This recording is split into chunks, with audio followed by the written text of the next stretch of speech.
ఇందుగా మిమ్మల్ని ప్రజలు గెలిపించింది. సరే సారీ, ప్రజలు గెలిపించలేదు, ఈవీఎంలు మరి ఉంటే మనం ఏం చేస్తాం?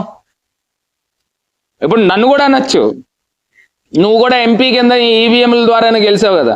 మేము అప్పుడు ఎన్డీఏలో లేము, మాది ఒక న్యూట్రల్ పార్టీ.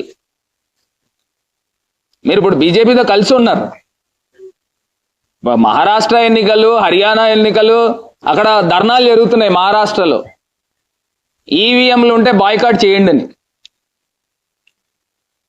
మీరు డైరెక్ట్గా, నేను ఇప్పుడు కూడా నేను ఛాలెంజ్ చేస్తున్నా, ఒకవేళ మీలో ఏమన్నా ఒక చీము నెత్తురు ఇలాంటివి ఏమన్నా ఉంటే రాజీనామా చేసి డైరెక్ట్గా పేపర్ బ్యాలెట్ దాంట్లో పోటీకి రండి, నేను సిద్ధంగా ఉన్నాం.